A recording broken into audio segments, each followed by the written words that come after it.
హైదరాబాద్ లో జరగబోయే మనీ మంత్ర money manifestation classes కి ఇప్పుడే కాల్ చేసి రిజిస్టర్ అవ్వండి.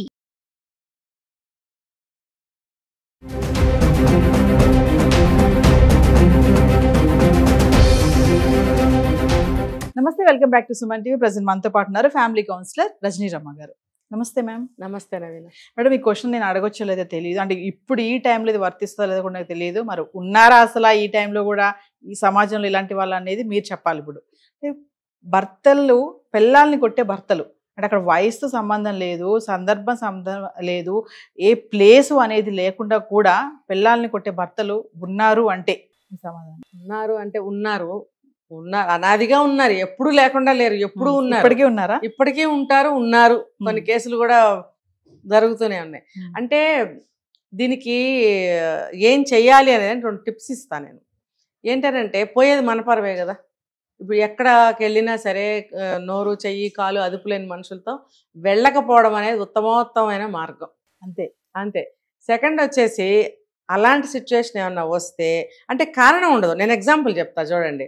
ఇప్పుడు ఒక సమస్య వచ్చిందండి, లేకపోతే చుట్టాలందరం గ్యాదర్ అయినప్పుడు ఒకటేదో టాపిక్ నడుస్తున్నప్పుడు వాళ్ళు ఇక్కడ డిస్కషన్ నడుస్తుంది, ఒక టాపిక్ నడుస్తున్నప్పుడు అక్కడ ఎవరికి ఇండివిజువల్గా బాధ్యత అనేది ఉండదు. అక్కడ ఎవరు కారణం అవ్వరు. అక్కడ జనరల్ టాపిక్ ఏదో మాట్లాడుకుంటూ ఉన్నప్పుడు పరామర్శలు జరుగుతూ ఉంటాయి అనుకోండి. మధ్య మధ్యలో అవును మొన్న ఇలా జరిగిందంట కదా ఏంటి అని ఏదైనా అన్నారనుకోండి, ఎంత దీనివల్లే పెళ్ళాం మీద పడిపోతాడు. 10 మందిలో కూడా నువ్వు ఎక్కడున్నావు, నువ్వు టాపిక్ ఏం నడుస్తుంది, అవతల నిన్నేం అడుగుతున్నాడు, నువ్వు ఎవరి మీద పడ్డావు, అప్పుడు ఆమె పరిస్థితి ఏంటి? ఇలా ఒకటి కాదు, ప్రతిదానికి నీ వల్లే, అసలు దీనివల్లే, అసలు ఈవిడి వల్లే, అసలు ఈమె రోజు నోరిప్పకుండా ఉంటే నాకేమయ్యేది కాదు, లేకపోతే ఈవిడ అలాంటి సలహా ఇవ్వబట్టే నాకు ఇలా అయ్యింది. అంత సలహా తీసుకునేంత ఇది వరకు కూడా ఉండడు అతను, తీసుకోడు కూడా. కానీ వంక పెడతాడనమాట ఏదో ఒకటి. ఆ రోజు భోజనం లేట్గా పెట్టిందనో ఏదో ఒకటి అనమాట. నలుగురిలో నువ్వు ఆ టాపిక్స్ అలాంటి మాటలన్నీ మాట్లాడకూడదు. అది విచక్షణ జ్ఞానం బుద్ధి ఏమీ లేనోడు అలా ప్రవర్తిస్తాడు. ఇంకా కొట్టడం వరకు అంటే ఆడు పశువు అనమాట. ఆడు పశువు, స్పృహ ఉండదు. సరే, చదువుకోలేని వాళ్ళు ఉన్నారు, ఊళ్ళకి వెళ్ళి వచ్చిన వాళ్ళు ఉన్నారు అనుకుంటే ఒక విషయం. కానీ ఎడ్యుకేటెడ్ అయి ఉన్న వాళ్ళు కూడా ఇలాగే బిహేవ్ చేస్తారు మేడం. ఒక ఫంక్షన్కి వెళ్తారు, అక్కడ ఏదో తేడా వస్తుంది, టప్పని కొట్టేస్తారు పిల్లాన్ని. అంటే మీరు అన్నట్టుగా స్టార్టింగ్ లో అన్నా చూసారా, పోయేది మన పరువే కదా. అంటే పరువు పోతుందని ఆలోచన ఉండదా, లేకపోతే తన యొక్క మగ అహంకారాన్ని చెప్పుకోవడానికి అనుకోవాలా? మగ అహంకారం కోసమే ఆ పని చేస్తాడు, కానీ పోయేది మన పరువు, మనకి మచ్చబడుతుంది. చూసేవాళ్ళు కూడా ఈవిడి తప్పే అనుకుంటారు. ఖచ్చితంగా చూడండి, ఆడవాళ్ళనే అంటారు, మగవాడిని ఎవరు అన్నారు. ఎందుకో దౌర్భాగ్యం నాకు అర్థం కాదు. నీకు అతని గురించి తెలుసు కదమ్మా, ఎందుకు నువ్వు అలా ఉంటావు అంటారు కదా. అందుకని తెలుసు కదా, వెళ్ళటం మానేస్తే బెస్ట్. ఇంకా సెకండ్ ఏంటంటే, ఇంకా తప్పనిసరి పరిస్థితుల్లో ఎక్కడికన్నా వెళ్ళాల్సి వస్తే ఆ పరిసరాల్లో ఉండకూడదు, ఎక్కడో అక్కడెక్కడో ఉండాలి, దూరంగా ఉండాలంటే. ఎందుకంటే నేను కొంచెం ఇలాగే చెప్పాలనుకుంటున్నా. నేను దీనికి ఏ రంగులు వేసి ఏ స్టైలు యాడ్ చేసి నేను చెప్పాలనుకోవట్లేదు. ఏంటంటే నిత్యం ఆడవాళ్ళు ఎదుర్కొంటున్న పచ్చి సత్యాలు ఇవన్నీ, పచ్చి సమస్యలు ఇవన్నీ. వీటికి ఎవరు చేపట్టుకుని నడిపిస్తారండి? ఎవరు వీళ్ళ ప్రకారం వాళ్ళు పోతూ ఉండాలి. బుర్ర కాస్త ఉపయోగించాలి. నేను ఇలాగే ఉంటాను, అతను నన్నేం అనకూడదు, నేను వెళ్ళాలని ఉండదా, నాకు నేను ఫంక్షన్కి వెళ్ళొద్దా అంటే మీ కర్మ. అంతగా వెళ్ళాల్సి వస్తే ఆ పరిసరాల్లో ఉండకండి, ఎక్కడన్నా వేరే గుంపుతో ఉండండి. చుట్టాలో ఫ్రెండ్స్ ఉంటారు కదా, వాళ్ళతో స్పెండ్ చేయండి. అక్కడ అతని పక్కనే ఉండొద్దు.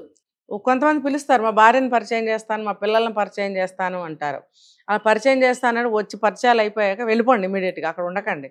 ఎందుకంటే ఇదే మన పరువే పోతుంది, మన వ్యక్తిత్వం దెబ్బతింటుంది. అక్కడ మనం ఆ క్షణంలో మానసికంగా చచ్చిపోయినట్టు అవుతుంది ఆ మాటలకి. మనం ఎందుకు అవకాశం ఇవ్వాలి? ఛాన్స్ ఇవ్వకండి. మీరు వేరే గుంపుతో స్పెండ్ చేయండి. ఆటోమేటిక్గా అక్కడ భోజనాలు అవన్నీ అయ్యాక ఇంటికే వెళ్తాం కాబట్టి అతను వెతుక్కుంటూ వచ్చి వెళ్దామా అనే వరకు మీకు కనపడకండి. వెళ్దామా అన్నప్పుడు ఇంకెంతసేపు ఉంటాడు అక్కడ? చచ్చినట్టు ఇంటికి రావాల్సిందే. ఇంటికి వచ్చాక ఎంత అన్నయ్య గారిని ఇవ్వండి, వాక్కోపో అని చెప్పి నీ పని నువ్వు చేసుకో. నువ్వేం అనలేదు, నువ్వేం చేయలేదు, ఎంతసేపు గింజుకుని అరుచుకొని. అప్పుడు కూడా నేనేం చెప్పాను, కొంచెం అతన్ని డైవర్ట్ చేయండి. డైవర్ట్ చేసినప్పుడు కొంచెం కూల్ అవుతాడు. అరే ఇందాక నీళ్లు తాగలేదు, దానికి పెట్టి కూర్చున్నాను, ఇంకా రాలేదు, నీళ్లు తాగు అని నీళ్ళు ఇవ్వాలన్నమాట. అంటే ఏంటి, నేను నీకు నీళ్ళు ఇవ్వాలని నేను ఇందా నుంచి ప్రయత్నిస్తున్నాను, నువ్వు నీళ్లు తాగటానికి కూడా సిద్ధంగా లేవు, కొంచెం వాటర్ తాగు, బయట నుంచి వచ్చావు కదా అన్నట్టుగా మనం ఇవ్వాలి. కొంచెం కూల్ అవుతాడు. లేదా కాఫీ టైం అయితే కాఫీ పెడుతున్నాను, కాఫీ తాగు, ఇలా కొంచెం మనం సొంత తెలివితేటలు ఉపయోగించాలి. ఉపయోగించినట్టయితే కొంచెం ఆ అగ్ని సెగలు తగ్గుతాయి.